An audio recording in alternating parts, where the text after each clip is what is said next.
কোটা আছে প্রচুর কোটা দিই আছে এটা বাইরে করে মশাই দিই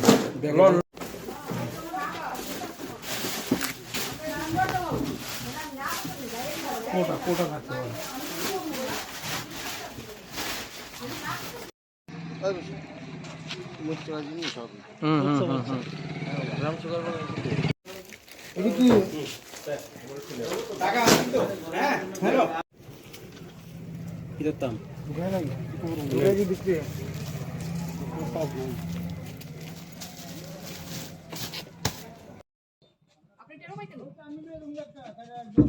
আগরতলার অবস্থা খুব খারাপ। আমাদের জেনারেশন বেঁচে গেছে কি আমাদের পরের জেনারেশন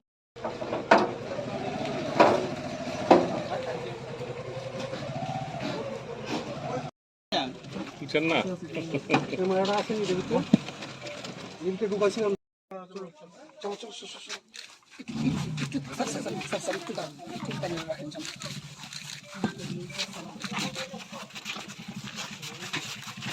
গাড়ি কম দিয়ে বামে না ডাইনে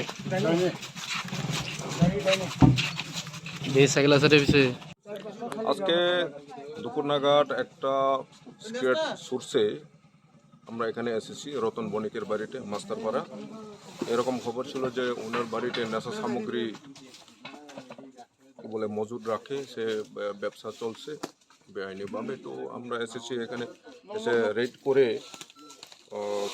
হিরোইন পেয়েছি আর নগদ টাকা প্রচুর পরিমাণে, এবং এখানে বেআইনি মজুদ করা বাজি সামগ্রী আছে তার ঘরে। আমরা এটা সিজ করিনি, আমরা পশ্চিম থানাকে খবর দিয়েছিলাম, ওরা সিজ করে নিল।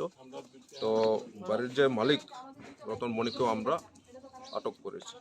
এনডিপিএস কত টাকার মাল তো হিসাব করা হয়েছে না এখনো, মোটামুটি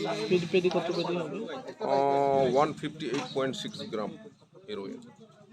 আর নগদ টাকা পেয়েছি আমরা 16,320 টাকা।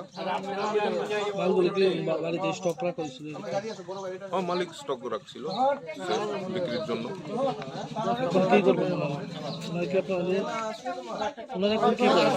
বোঝা গেছে না এখন তো কেস হবে ওনার বিরুদ্ধে পশ্চিম থানাতে এনডিপিএস আইনে যা আছে। ফৌজদান রুপিনি, এন্টি নারকোটিক্স ব্রাঞ্চ থেকে ডিএসপি।